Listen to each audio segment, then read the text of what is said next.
Welcome to this webinar of the series of webinars organized by the World Bank in partnership with Queen Rania Foundation.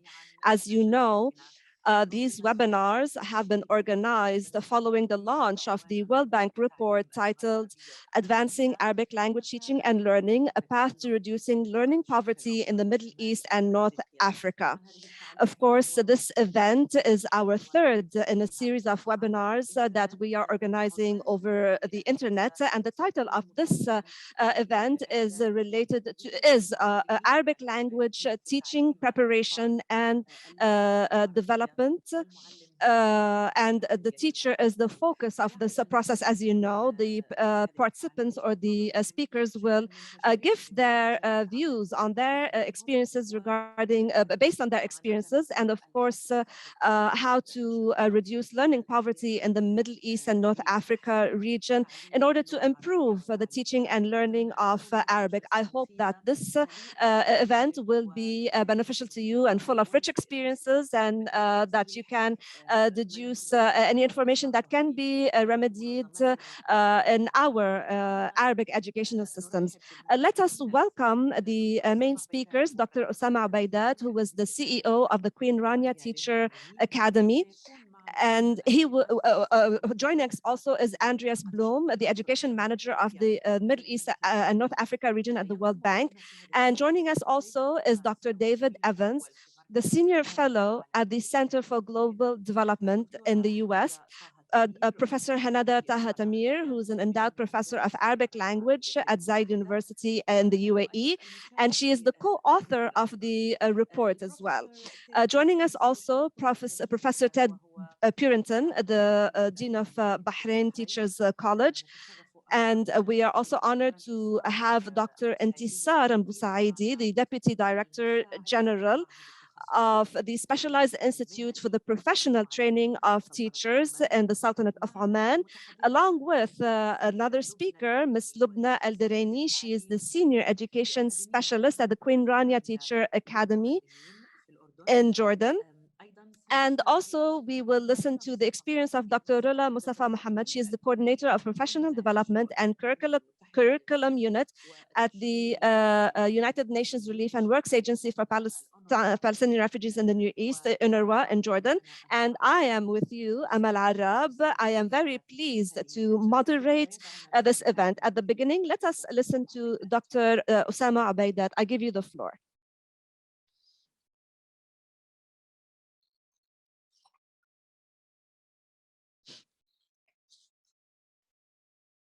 Microphone.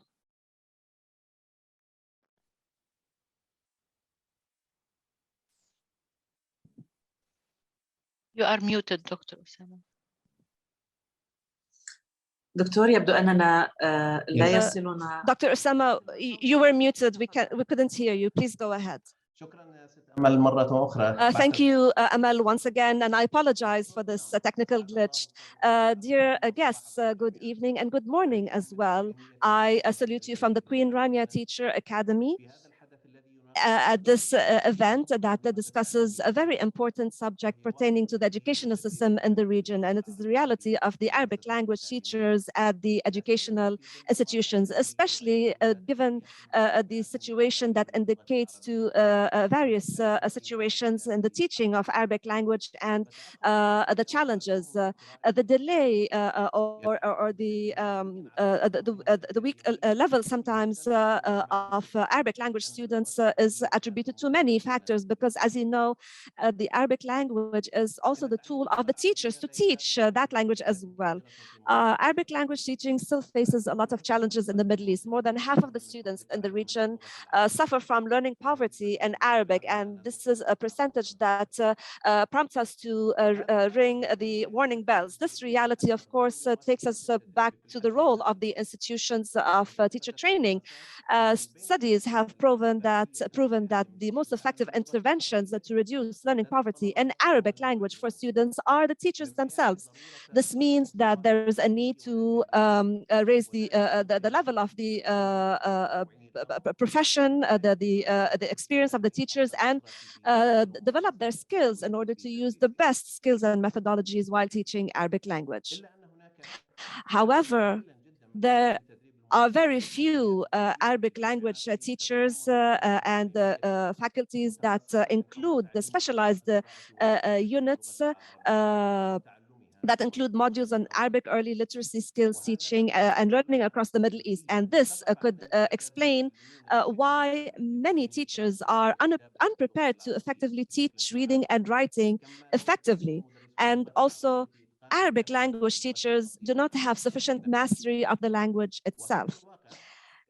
Besides this reality, of course, we have to reconsider the training of teachers in service so that we can focus on strengthening the comprehension of the Arabic language teachers that are based on the guides and material for teaching and learning in order to develop a system of good and effective Arabic language teachers and who can move away from ineffective traditional methods to new effective strategies, which will, of course, have an indirect impact on the progress of students in other courses and subjects. And that will be through moving away from just a comprehension to understanding the subject, whether it is in reading or writing very proficiently.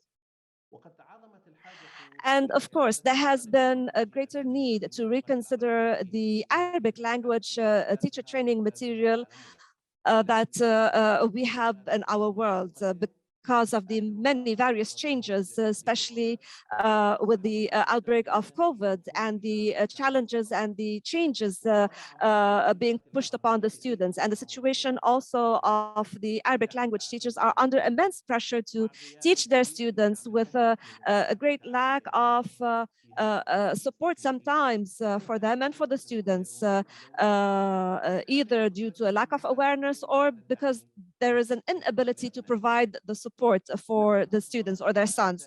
And this has prompted us to see a decline in the results of students' performance in two main skills, which are reading and writing. These challenges impose on us to reconsider a radical change in the educational system in terms of objectives, content, methodology, and the formation. And this means that there has to be change within the Arabic language teachers. And this, of course, requires a reconsideration of the standards and the skills that the Arabic language teachers are trained on. And the teacher colleges should also focus on the method of teaching besides the skills, and they should develop the skills specifically for Arabic language teachers pertaining to the languages. These curricula should be pertaining to the languages, and they should be done in a practice and a theory that will allow them to understand and comprehend the various levels of the students' needs. And in conclusion, we ask, what is the role of universities and training institutions in developing a strategic plan to train effective teachers of Arabic language to face the challenges, and what are the what can also be done for Arabic language teachers? What can be done by libraries, by parents, by school management, etc., to support Arabic language teachers? Perhaps we can find the answers to these questions in a little bit after we listen to the experiences of some of the speakers representing the teacher faculties and colleges and institutions. Once again, I would like to reiterate my gratitude to the organizers of this event, and I wish you the best of luck, and may God's peace and blessings be bestowed upon you. Thank you. Peace be upon you, Dr. Osama. Thank you very much for your opening speech that inaugurates, of course, paves the way for a series of questions for the methods that will allow us to produce effective Arabic language teachers that can leave a big impact on teachers, on students, excuse me. And next we will listen to Mr. Andreas Blom, who is the education manager for the Middle East North Africa region at the World Bank. Mr. Andreas. Between us again. Thank you, Amal. Thank you very much for the introduction. First of all, marhaba and welcome to all the participants, and thank you for using your time to dial in on this third webinar that we have on Arabic language teaching and learning. We are super excited from the World Bank to organize this series of webinars with the Queen Rania Foundation and with a lot of experts from the Middle East and North Africa in Arabic language teaching and learning. From the World Bank perspective, those of you who joined our first webinar will have learned that we are super committed to having an effective education system that learns all children in the Middle East and North Africa region to read and write in Arabic, because it is the most important thing you can learn in the education system. If you can learn to read, you can read to learn. But we know that currently there are severe shortcomings, and our estimate for the moment is that only 6 out of 10-year-olds, this was prior to the pandemic, could effectively and comprehend, read Arabic for the daily use in their lives. And that's way too little. We need to advance this. Today, we are discussing teachers, probably one of the most critical aspects that we have in the education system. As you know, the first webinar went over the overall report that the World Bank prepared and the pathway for reducing learning poverty. The second webinar that we had went over the curriculum and the learning resources. So particularly how to stimulate a learning culture in home with parents, but also to have the books and the learning resources that are interesting, that are catering to the different needs of children at the right level where the kids are as they advance in their progression towards full reading abilities. This third webinar then focuses on teachers, their motivation, their initial training, but also their professional development as they go through their career and become senior and advisor teachers in the classroom, how effective they are and what can be done to support them. This is probably in the pandemic period, we know teachers have had a very hard time. Not only have schools been closed, but it's been very difficult to switch from physical into an e-learning environment, and now switching back and never knowing whether we will go to school next week or not. But what we do know is that the teacher role is fundamental for the catch-up that we will see. Many young teachers have and students have really not learned what they're supposed to have learned in the last 2 years. And that catching up is critical, that we have teachers effective in it, in teaching to the right level. I know the panels of experts that we have today will know much more about it and discuss much more how that catch-up can happen and how we can make teachers most effective. I'm super grateful for the panelists that they have agreed to present their knowledge today. And again, I'm delighted also to partner with the Queen Rania Teacher Academy and of course with the Queen Rania Foundation. I'm just looking forward to today's discussion, and thanks again for joining. Amal, back to you. Thank you very much, Andreas. Let's start the conversation. فلنبدأ الحوار والأسئلة. Let us start the conversation and the questions with the first experience that we will listen to from the United States with Dr. David Evans. Dr. Evans is a senior fellow at the Center for Global Development in the US. Dr. David, hello and welcome to you. We are glad to have you. Dr. David, you have spent many years studying teachers' policies and practices around the world. Can you please share with us some of your findings? What makes a good teacher? How can she or he be best recruited, prepared, developed, and supported? Thank you so much for that question, Amal, and thank you very much for having me. I think to start, I would like to just say something about teachers. I've been doing research on teachers for many years, It's been said that teaching is the profession upon which all other professions depend. You can't have great doctors without great teachers. You can't have great engineers without great teachers. And let me add that there is no element of the school experience that affects students more than teachers. A great teacher can transform a child's life trajectory. A study in the United States, for example, showed that students with better teachers in their early grades went on to perform better on their exams, so they learned more. They went further in their school careers. They earned higher income as adults. They lived in better neighborhoods. They were able to save more for their retirement. So truly, a great teacher is a gift that never stops giving in a child's life. So, like you asked, Amal, how do we get and make great teachers? I want to talk about 3 principles from my research on effective teaching around the world. Practical pre-service preparation, continual coaching for teachers, and then bringing the best candidates into Arabic teaching. So first, practical pre-service. Great teachers need a strongly practical pre-service education program.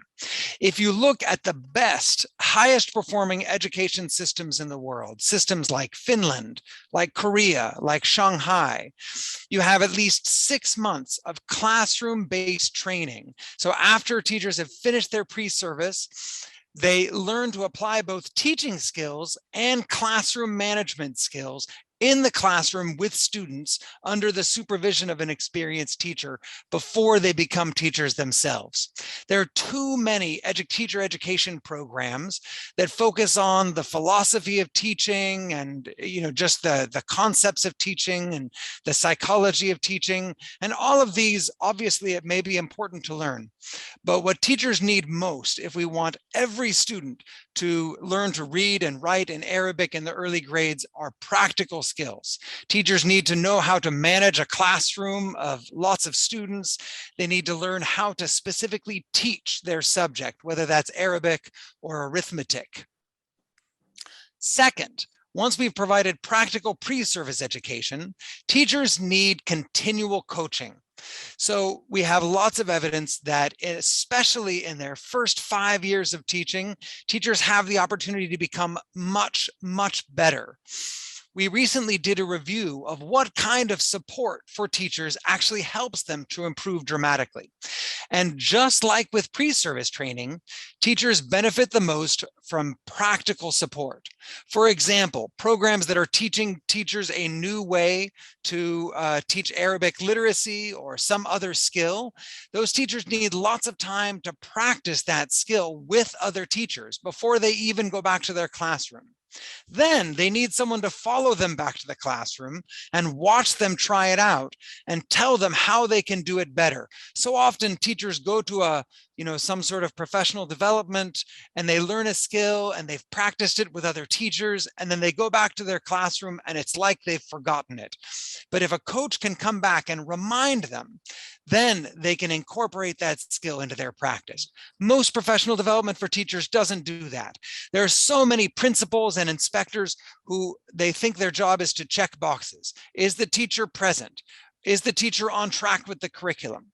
But principals and inspectors who help teachers set goals to reach every student and who provide coaching on effective teaching can dramatically improve teacher practices. In fact, in the United States, coaching teachers, so watching them in their classroom and providing them with feedback on a regular basis, has had the largest impacts on improving literacy outcomes than any other intervention that I've seen. And the last point I'll make is that we need to bring the best into teaching. So if we want students to learn to read and write in Arabic in the early grades, then we need to make sure we attract great candidates to become primary school teachers. And to do that, we have to make sure teaching is an attractive profession. So what makes a profession attractive? Well, it's a profession where people have opportunities to grow in their jobs. Teachers who have opportunities to get promoted or to help develop and improve the curriculum. Attractive professions are those where people receive support to do their jobs, like that continual coaching that I talked about. Attractive professions are also selective. So in Korea, for example, only the top 10% of high school graduates are able to get into teacher preparation programs. It's very difficult to become a teacher. There's a temptation with early grade teaching to be less selective. It's tempting to say, oh, it's very difficult to teach high school physics, but anyone can teach first grade Arabic. But it's not true. If we don't get first grade Arabic right, then we close off opportunities for many children to ever get to high school physics. So early grade teaching needs to be the most selective. If we want great teachers, we need that practical pre-service training. We need to coach teachers continually throughout their careers, and we need to make the profession attractive so that we bring the best into teaching. Thank you. Thank you very much, Doctor. في الحقيقة معلومات جميلة وجيدة In جدا. fact, you gave us a beautiful and enriching information that we can build upon. And I hope that we can, of course, benefit from the experience that Dr. David, Dr. Hanada Taha Tamir, an endowed professor of Arabic language at Zaid University and co-author of the report. We are always pleased to have you with us. Dr. Hanada, with your infectious smile and your enthusiasm and the way you present your points on this subject, you are one of the authors of the World Bank report. We have now reached to the point that we were yearning to from all of our previous sessions. We talked about the importance of Arabic language and the resources for teaching Arabic language, but the most important resource is the teacher and the teacher training of a good teacher. Tell us, Dr. Hanada, about the importance of this point and why should we make effective Arabic language teachers. Thank you very much, Amal. I am very pleased to be with you once again. And I am very pleased to be discussing this important subject that we have finally come to. David, you were talking, when I was listening to you, I was clapping within myself for you. I want to say that it is expensive to become a good teacher 100%, but bad teaching is even more expensive. And as a result, yes, sometimes we could save a little bit if we do not continuously train the teachers, etc. But the price that we will pay in the future is in the future of our country, our children and generations. We can, if we can compete and reach a sort of a prosperity in our life, this will be a good result. And we are seeing this in our Arabic region.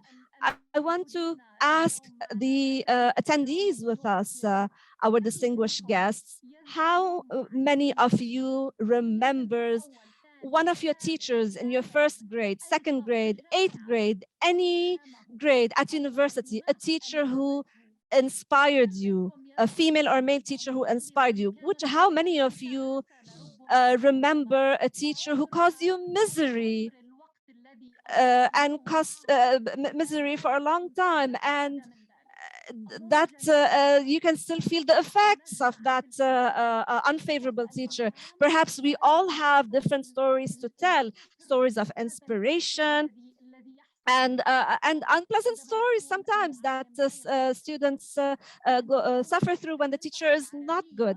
In the Arab region today, we have high enrollment rates that make us proud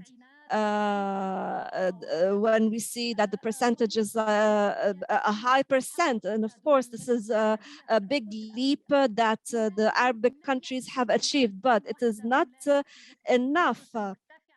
The high level of teacher enrollment is not enough. We also need a quality, a high quality of teaching that will make our students who are productive in the future, who are competitive, who can compete in a world where their good prosperity is tied to the outcomes of high quality education. Of course, good education or good teaching relies on the teacher himself or herself who are well trained. and well developed, and not just any teacher, and a teacher who has been trained continuously on the best practices. Yes, there are many studies that have highlighted the role of a student, of a teacher, in making a good student, and that implementing the content, regardless of how great the content or the curriculum, will need a good teacher, an effective teacher, to create a difference in the learning process and the life of the students. Yes, COVID, one of the good outcomes of COVID is that it was a discerning moment in the lives of many of us, which made us realize the importance of a good teacher. During COVID, everybody was online, everybody was doing remote learning, and the parents were able to see the teachers and were able to everybody was all the teachers were exposed because they were online. So now the parents were able to see what the teachers are doing, etc. And I cannot tell you how many mothers and fathers communicated with me and told me, Dr. Hanada, what do we do now? We see how they are being taught the Arabic language. Where are the solutions? Please bear with me. I want to narrate to you a sort of a difficult journey. It is the journey of a uh, high school student, the journey from a high school to becoming a teacher. First of all, after graduating high school, the student applies to teacher training colleges or institutions. And those who enter these colleges, I will tell you in all honesty, are the weakest students or the weakest graduates of a high school or a baccalaureate studies in the whole Arab world, because the excellent students go to medicine, engineering, architecture, etc. And only the weak students are go to become Arabic language teachers or teachers. So we have started to see who becomes an Arabic language teacher in our Arabic world. So, of course, a graduate will have a weak command of language, weak command of modern standard Arabic, because they were victims. I don't want to blame them. They are the result of a weak educational system that lacked good quality, high quality.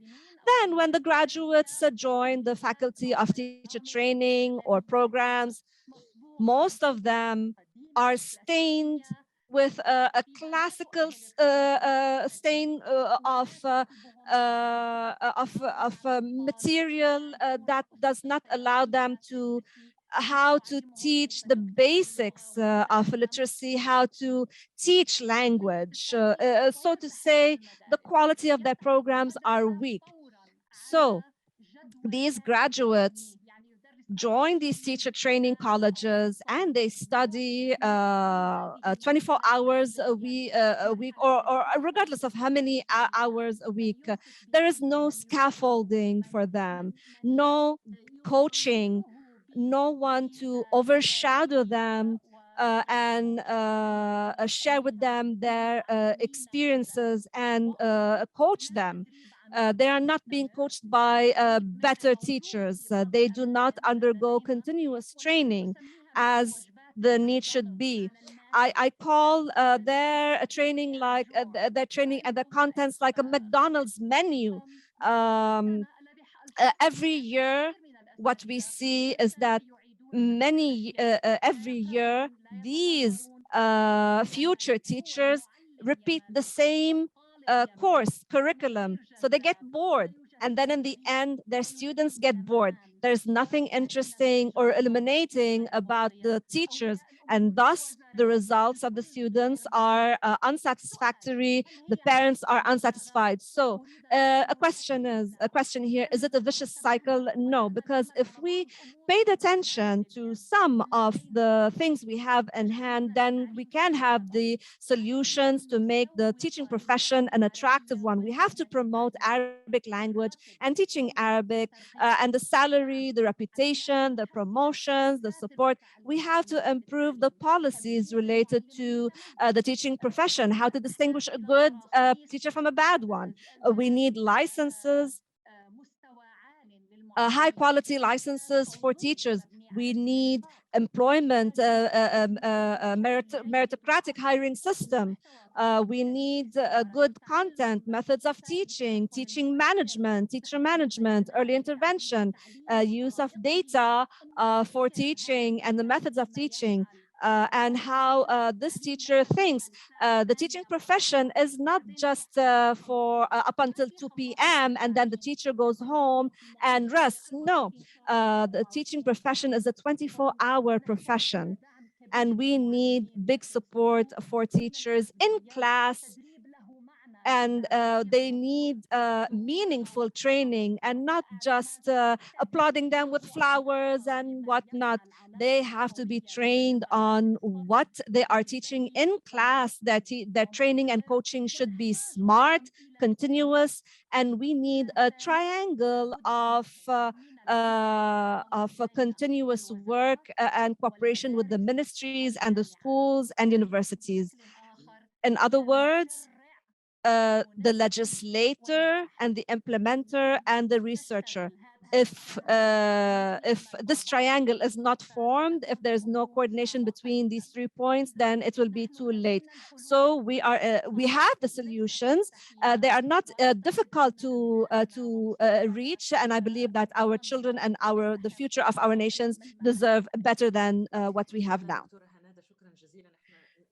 Thank you, Dr. Hanada. Thank you very much, Dr. Hanada. You took us to early memories. I believe everyone remembers teachers that they've had when they were younger.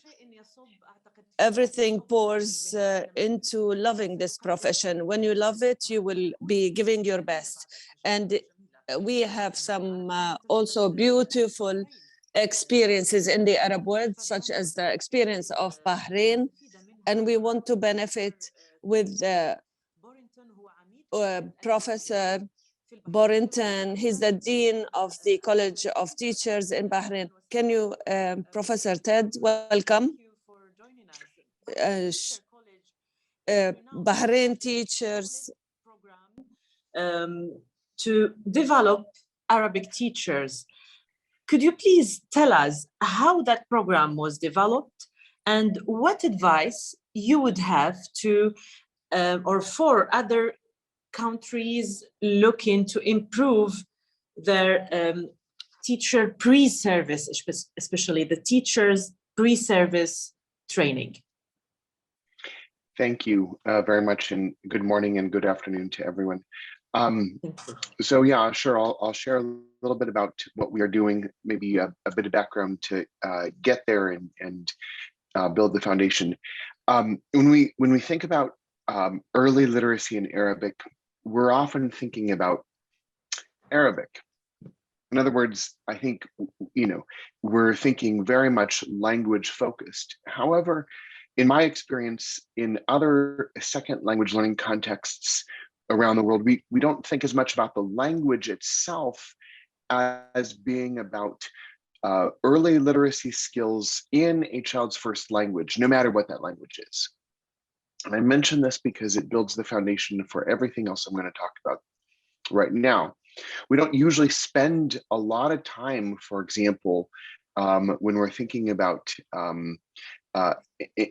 teaching English as an additional language to children around the world, as being necessarily an issue of features and structure and culture of the language itself, but about the generalized ability to read, interpret, listen, persuade, be persuaded, identify problems in an argument, reflect, express, and enjoy language. And I think it's important to highlight that distinction as between literacy as a general skill and Arabic as the language that we're targeting.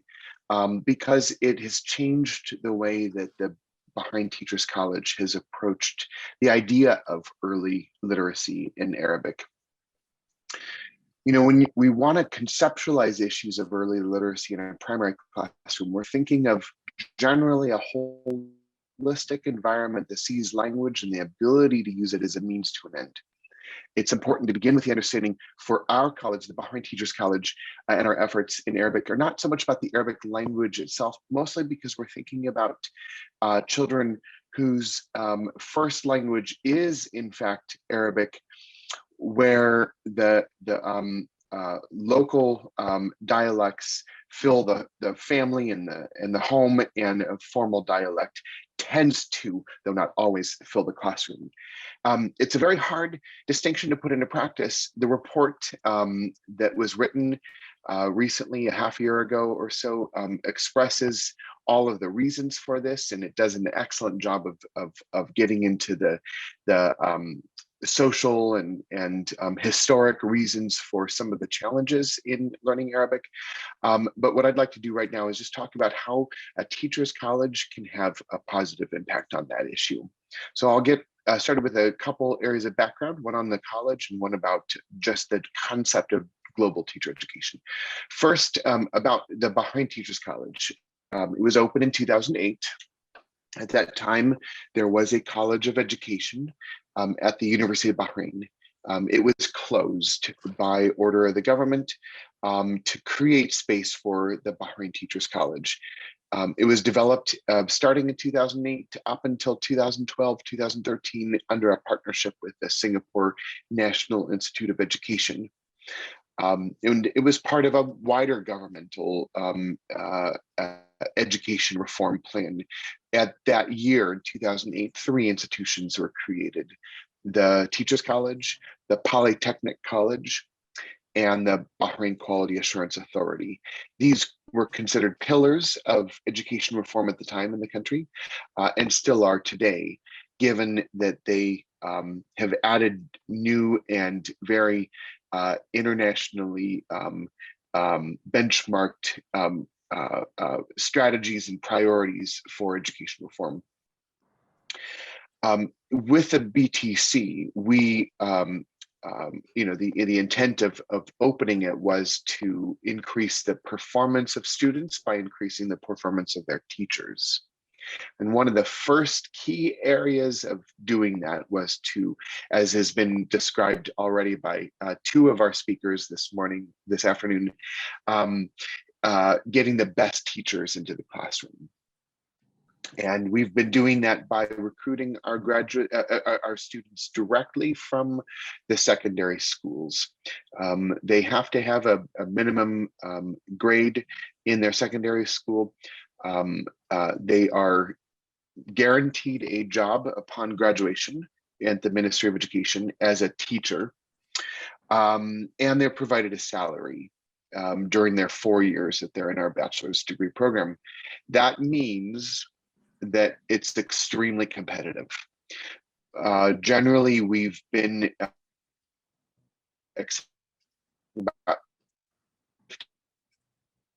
أننا قد نواجه مشكلة في الإنترنت من البحرين. It looks like more we're than having anything, that's a internet issues. reflection. Can you hear me okay now? Yeah, we can. Go ahead. Go ahead. All right. So thank you. Sorry, Yes, please. All right. So we recruit teachers straight out of the secondary schools. They get a salary for the 4 years that they are in the college, and they're promised a job as a teacher in the Ministry of Education upon graduation.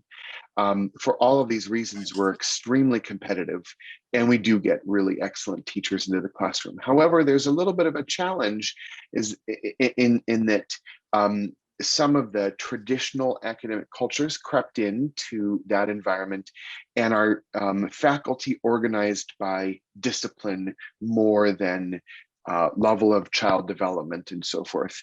And so there has been a tendency in Arab universities to prioritize teaching at the higher levels and to teach in more advanced and complex subjects.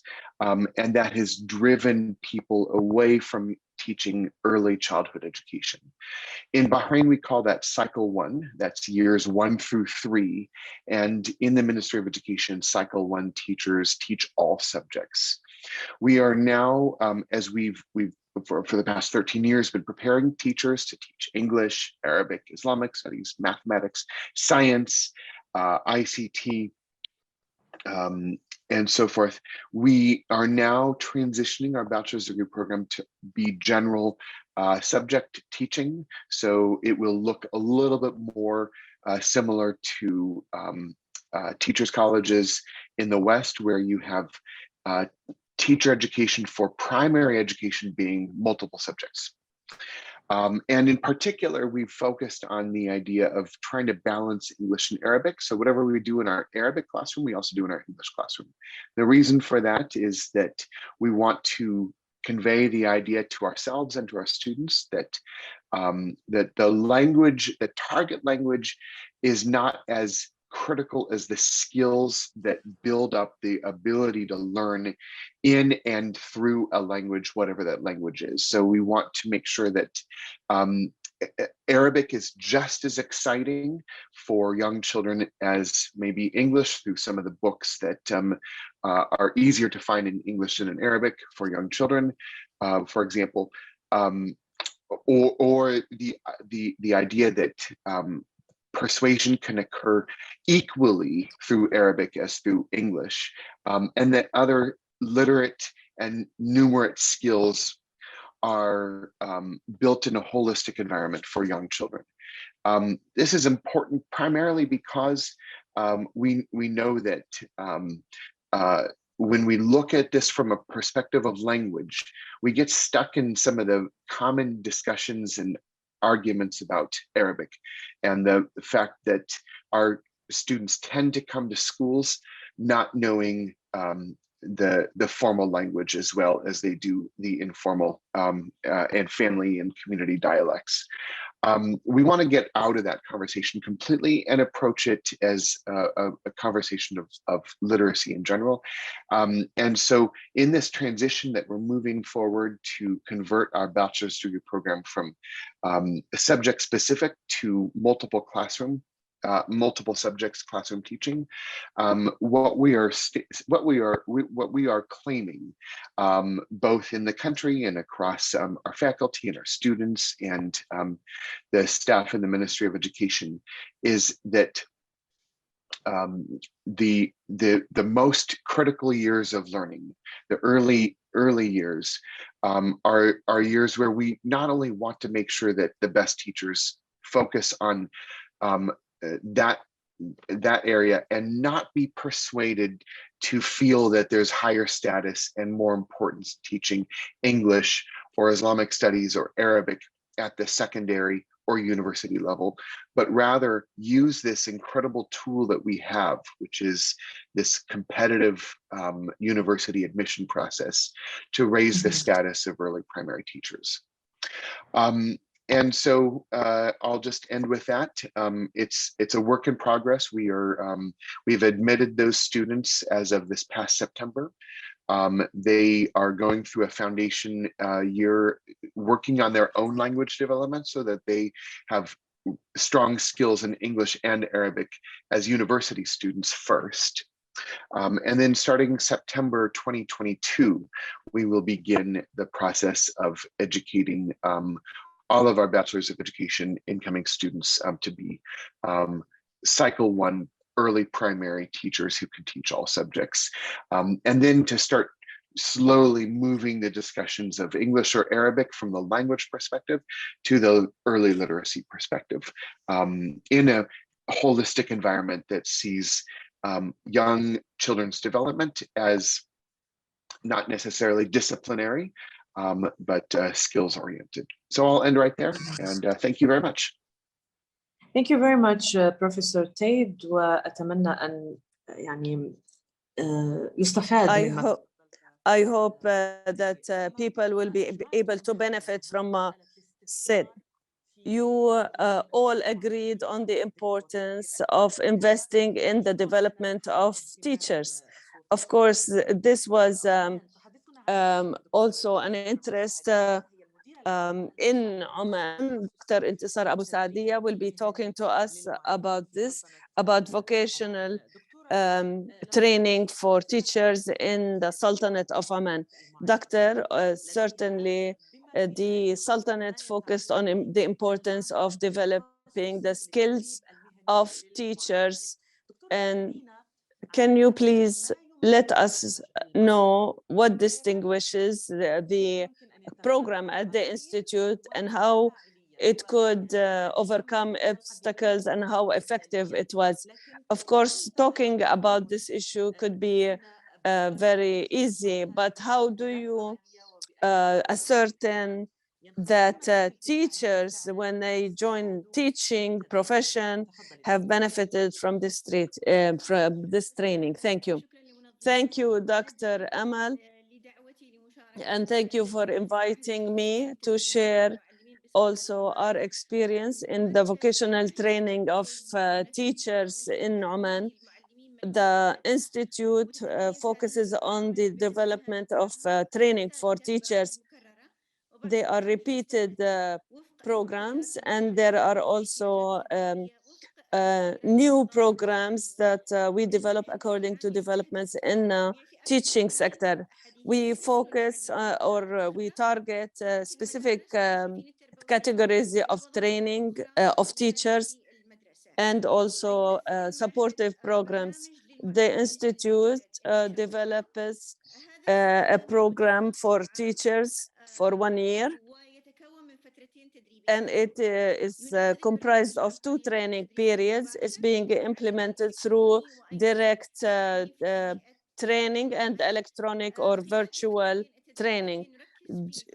During the first initial stage, we focus on the preparation of lessons, skills of the analysis, making distinctions between the abilities of students. And these are the main issues that we focus on in the first stage.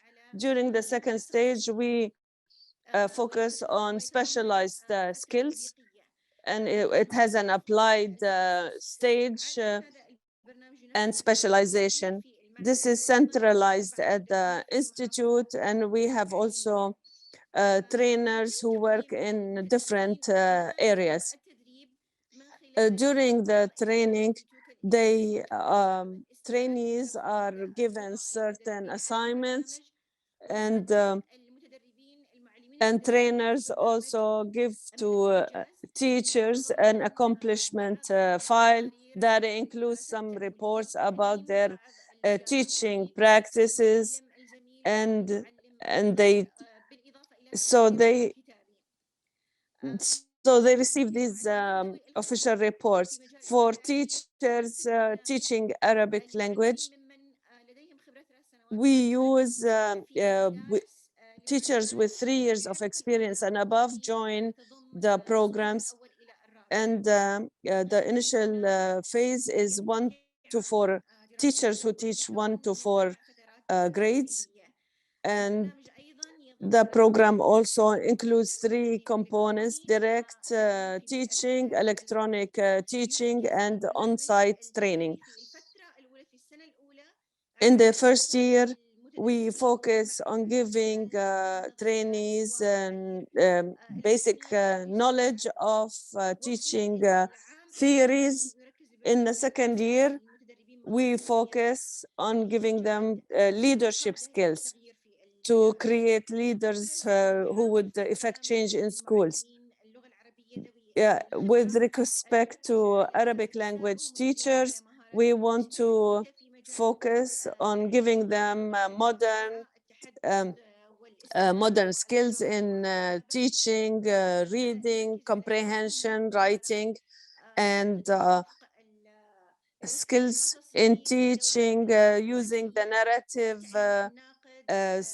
approach, critical thinking, and learning for the sake of learning, distinguishing between the different abilities of students. So we also evaluate trainees during the training by giving them certain assignments and we evaluate them at the end of the 2 years by asking them to do procedural research in which they would focus on a specific teaching problem they are facing or a teaching skill they wish to apply, and finding strategies to improve the skills of the classroom. So we also have new innovative programs based on what we evidence. For example, the repercussions of the pandemic has resulted in students who have not been able to learn. So now we have 3,000 teachers who joined a very brief training, and this training focused on teaching in a virtual environment and how to evaluate problems and their inability to learn. We also target Arabic language teachers, and we help, this program helps them to think about in advanced way. Amal, with respect to your question on how teachers are evaluated and the effects of these training programs are evaluated, in addition to what I have mentioned, the Institute adopts the approach of assessing the return of this training. We first of all examine the satisfaction rate of those trainees, and we question them about the quality of the training and training material, and the performance of the trainees, and the organizational aspect of the training program. The second level assesses the learning skills of we measure how these trainees have managed to benefit from the program and their acquisition of skills and knowledge. The third level is the application level. We ask the trainees, we give them certain assignments, and we want ask them to implement them. We also, I noticed what Dr. David Evans said about the importance of following the trainees in the classroom, and also how they go to implement these skills in the real world. So we follow their performance in the real classroom setting. So because of the pandemic, we had to stop these actual visits, but now we've resumed them.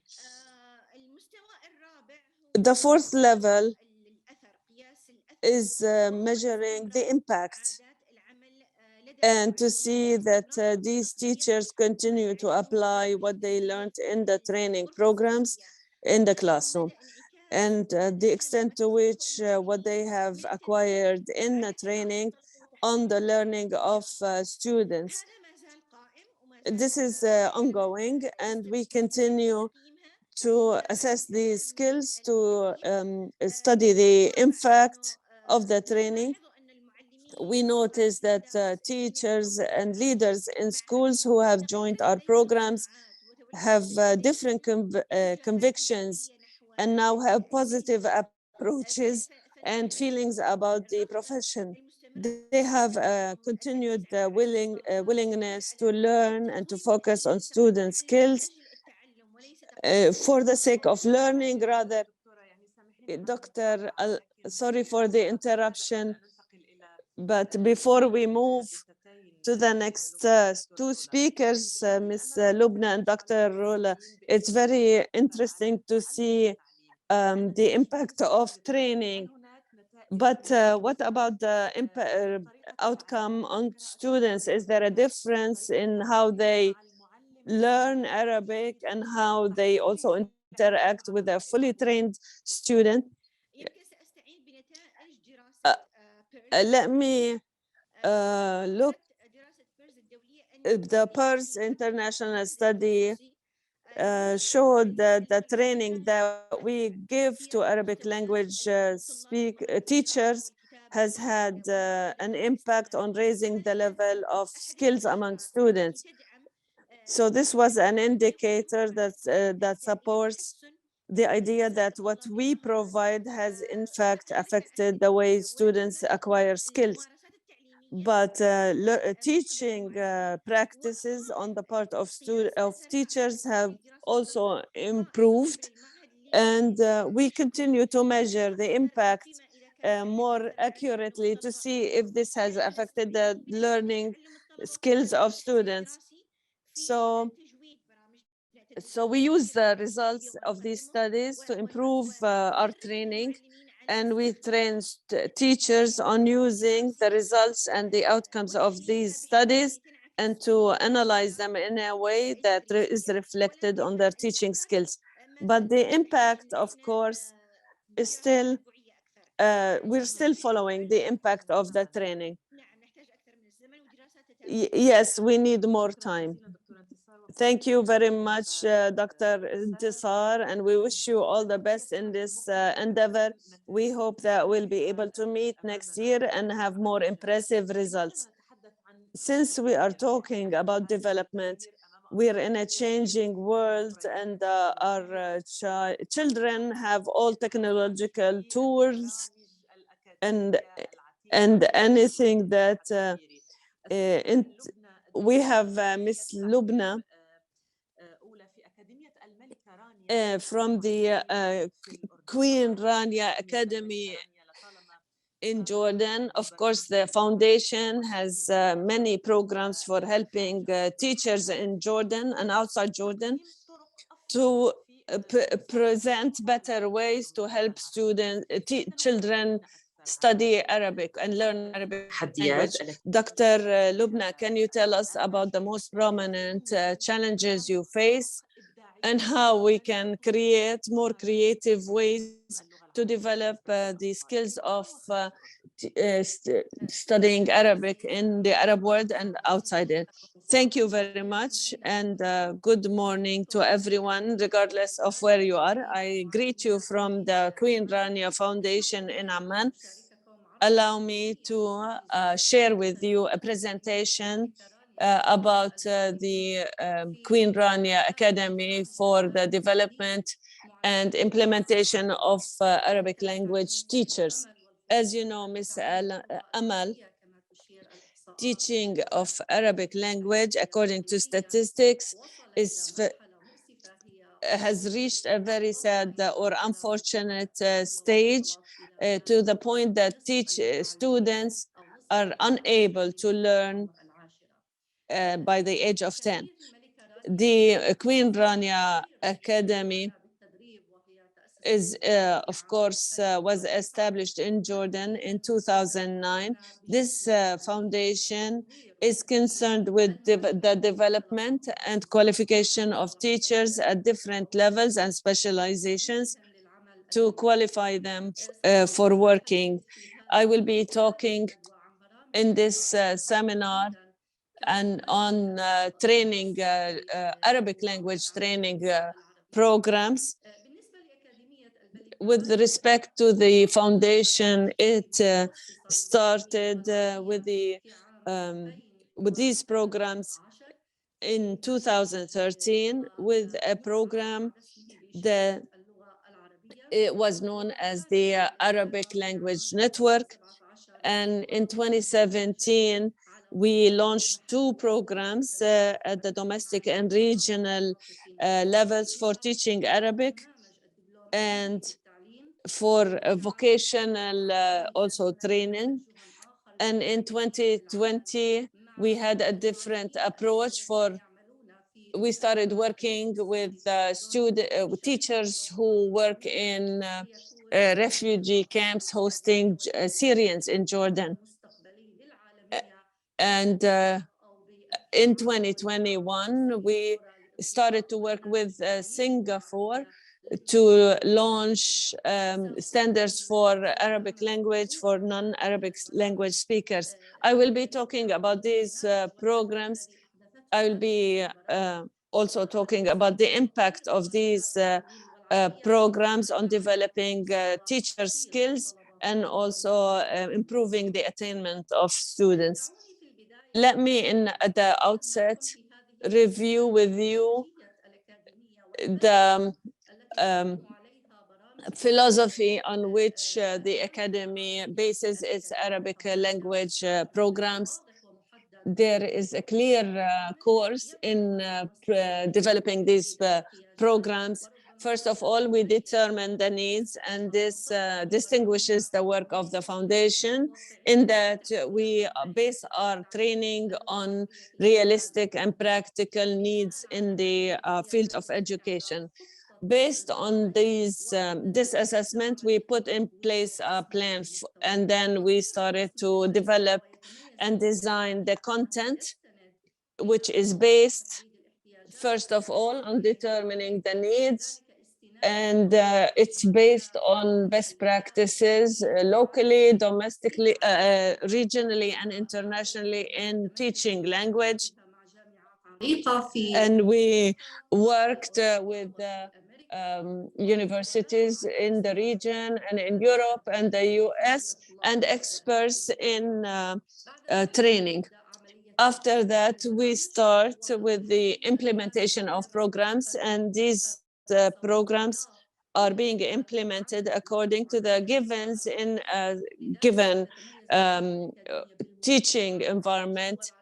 So when we implement these Arabic language training programs, we make sure that these programs meet the needs of the local environment in which we are working.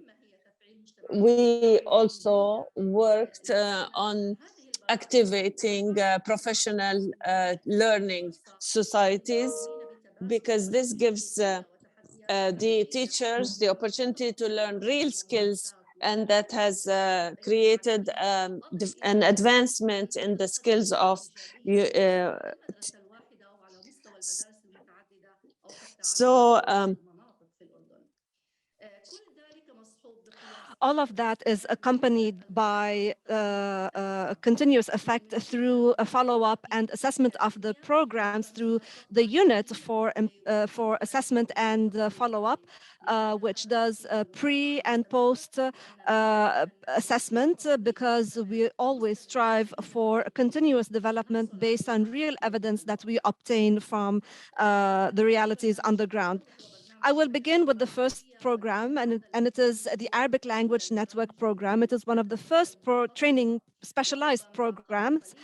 And maybe a while ago, the speakers, including Dr. Usama, mentioned that studies and educational researchers have indicated that there is an urgent need for specialized training for Arabic language teachers. This is why the Arabic Language Network program, with the initiation of University of Columbia and the Ministry of Education, determined what Arabic language teachers in Jordan need. Therefore, we saw that there was a need to develop these teachers for literacy skills. So this specialized programs focuses on language skills, and after that, a long-term research for 3 years that assessed this program. We saw that the results of this program were very promising, and we saw that specialized training in Arabic language teaching led to the increase of Arabic language teachers using new effective strategies, and it also activated the network and community of teachers and reinforced the confidence of the teachers to move away from traditional teaching strategies to new ones. And all these changes in the convictions and mentality and of teachers led to highly effective results, and I will indicate the numbers for you in a little bit. And all this indicated that when teachers see this jump from all traditional teaching methods to new ones, they saw that the students also evolved in their learning. This is why this program, as we can see in this presentation, led to a raise of student performance in reading and writing. And of course, this program was assessed by specialized assessment entities and independent entities that did the assessment. And we saw that there was a significant rise in the performance of sixth graders in reading by 57% and in writing by 79% in writing.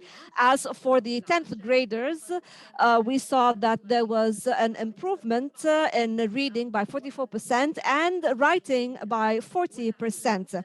And perhaps the quality of this program and the specialized direction of this program qualified it to win 2 awards, which are the Mohammed bin Rashid Al Maktoum Award for teaching Arabic, and also the this program was graded as one of the best 100 scientific inventions for improving Arabic language teaching. Of course, this program underwent an amendment which included the skills of conversation and listening. Another program that I mentioned to you a while ago, and it is the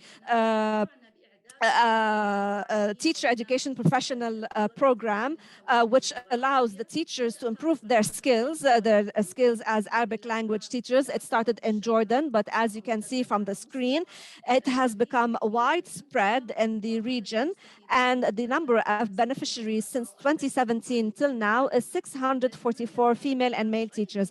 This program also did many achievements, scored many achievements. It was accredited by CAPE, the Council for Accreditation of Education, Educative Program Preparation in the United States. And this program got this accreditation for the next 7 years. And also, if we move on to another program, which is the professional or the standards, Arabic language standards program for native speakers, we thought about consolidating the standards for native speakers in the region, as you can see through the program. Also, through working with the Syrian refugee programs, we worked also with teachers who were not originally qualified to be teachers, but they are assistant teachers who are qualified to be in the classroom. So we had a vision to develop their skills in order to support the Syrian children refugees through storytelling, through educational videos. And this video over the past 2 years has achieved great results in the Syrian refugee camps, and it has led to a great impact. If we also look at the number of beneficiaries, it is very important to notice the beneficiaries of this program, which are about 14,000 beneficiaries in the public sector, and about 16% have benefited from the first program that that I mentioned. And we hope that the results or the percentages will go higher. As for the new direction of the academy, of course, has not only been contingent to Jordan only. We are spreading out to other Arab countries and North Africa, and now we want to establish an Arabic language standards program for non-natives with the partnership of prestigious universities in Europe and the United States, and experts and advisors, in order to establish standards for teaching Arabic language for non-natives, since there is a lack of the standards for non-natives. These programs in general, in terms of training and preparing teachers, always aim to develop the skills, basic skills, focusing on skills for learning and reading. And this is all, of course, to raise the level of Arabic language in Jordan and the region.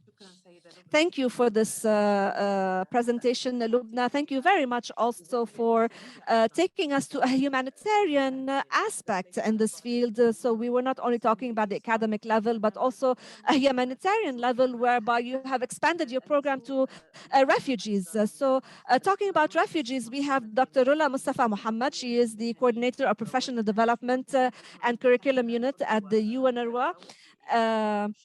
Which is the UN Relief and Works Agency for Palestinian refugees in the Near East.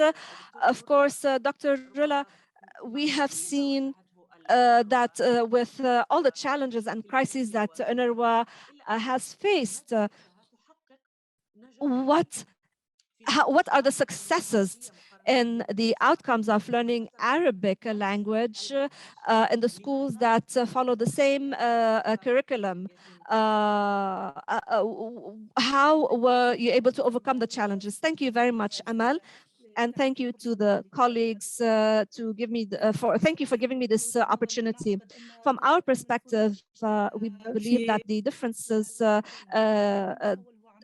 through two items. First of all, the selection of teachers in UNRWA, and through the preparation of teachers in service and pre-service. When it comes to selection of teachers, we can see that many candidates apply from various universities to be employed in UNRWA. They take a test, and then those who score high grades are very few.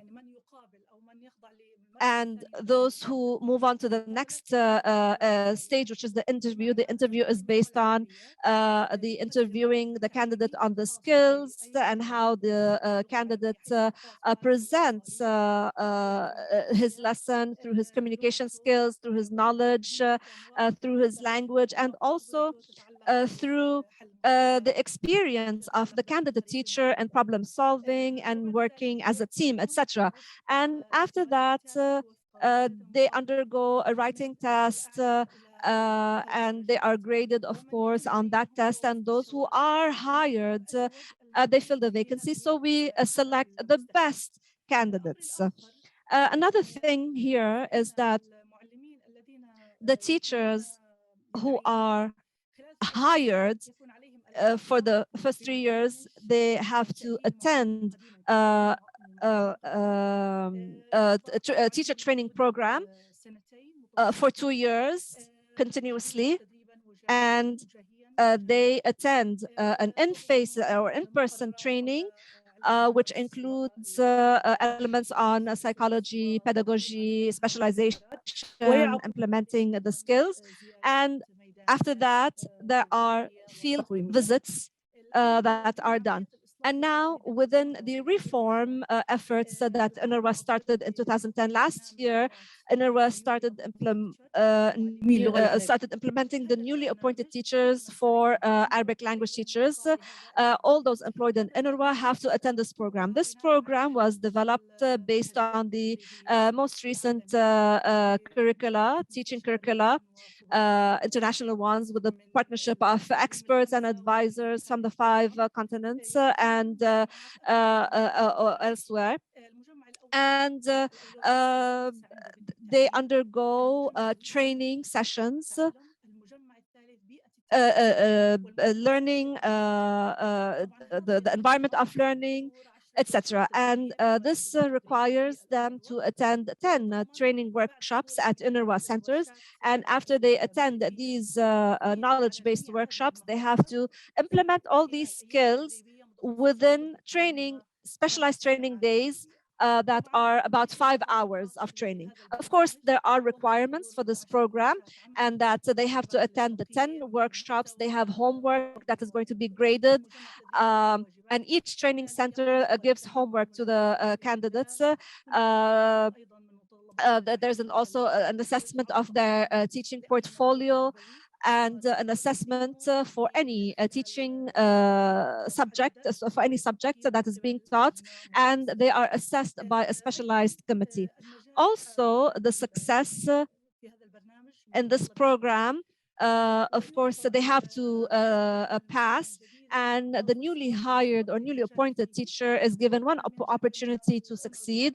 And if they don't succeed, UNRWA terminates the services of this teacher. So now, this is the in-service program.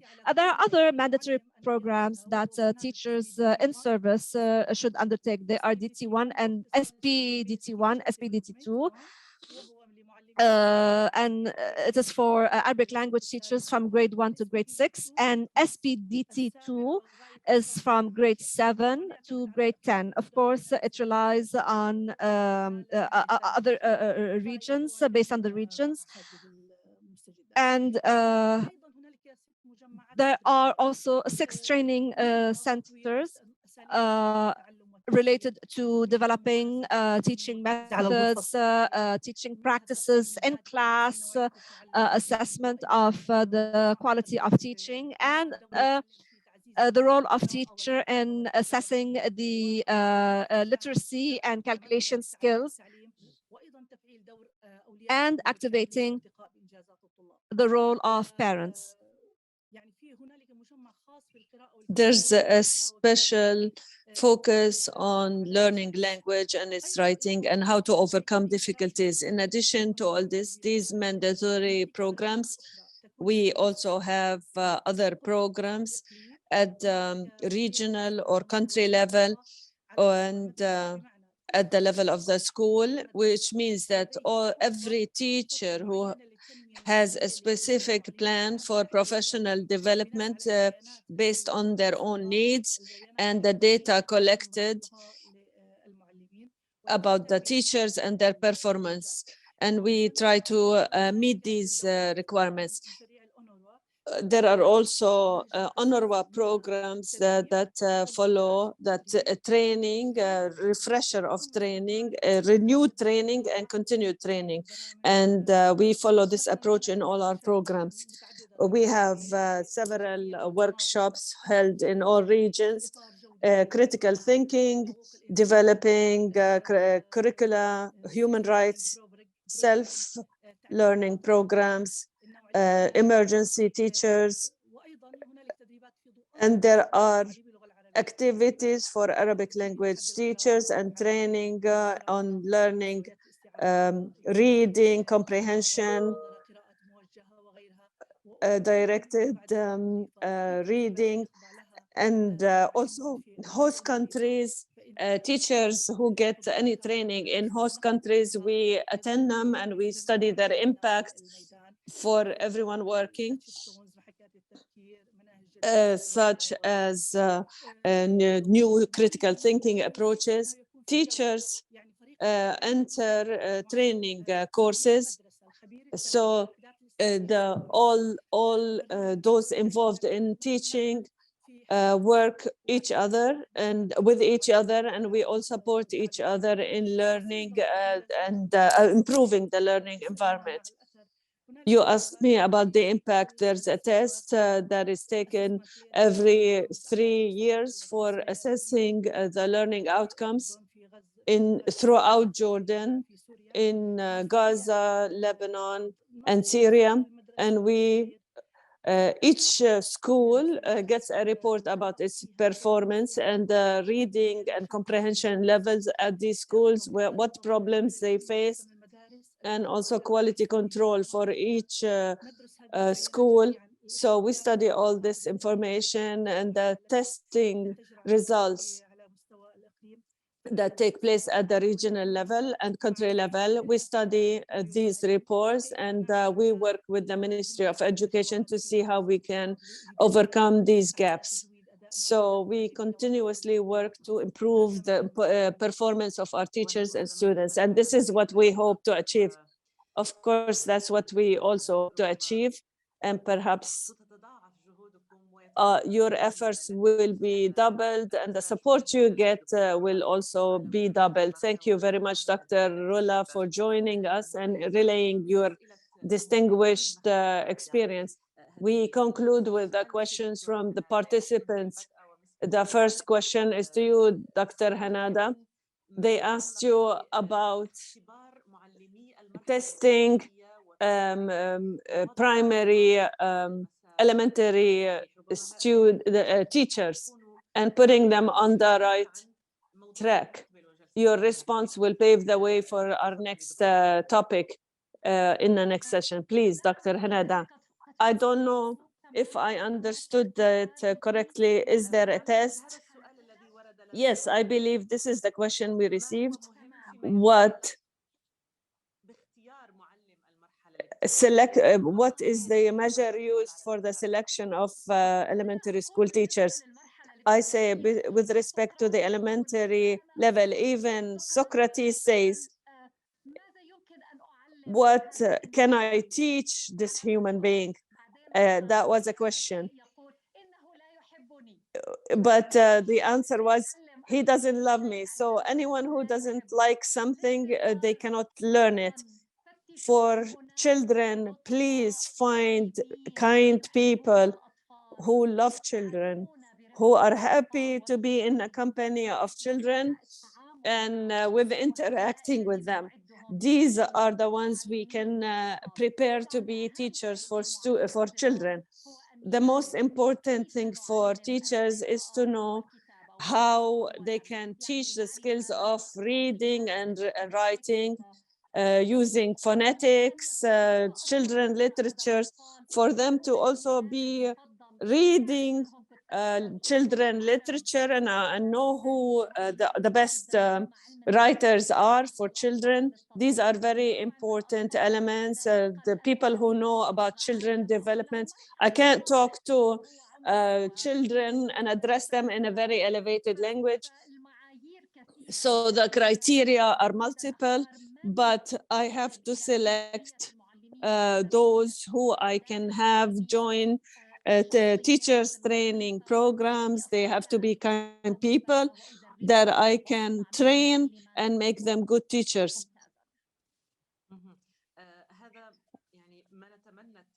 This is, of course, what we hope to achieve. And this warrants a study, but now I'm receiving questions, and I have another question here by David. This is addressed to David again. Future of like training the teachers in the Middle East, based on what we all followed.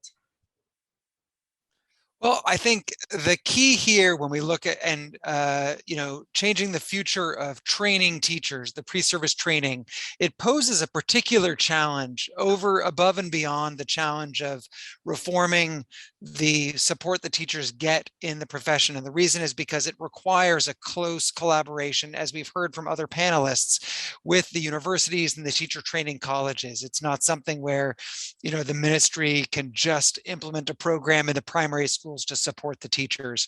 But within that collaboration, what we really need to see is a shift towards, and again, we've heard some examples in today's panel, but more practical opportunities, both in the classroom when teachers are first getting trained, learning practical classroom management skills, learning practical pedagogical skills for specifically how do you get children to literacy in those early years. And at this point in the world, we know very clearly how to get children to be able to read by these first grades. It's a matter of making sure teachers have those tools at their disposal and that they're taught those skills. And so making sure those practical components are built in is the only way forward if we want to have teachers enter the classroom prepared in the Middle East. Thank you, David. Thank you. شكرا جزيلا لكل المتحدثين لكل من Thank you very much to all the speakers and all who joined us in this session. Our next session will be at the end of March. We'll focus on evaluating the support for teaching Arabic in primary schools. Of course, we welcome you visiting our website. The report, this was the first report on which all these sessions have been based. It's also available on the website. Thank you very much for joining us. I welcome you, and I hope that we will be meeting soon. Thank you very much.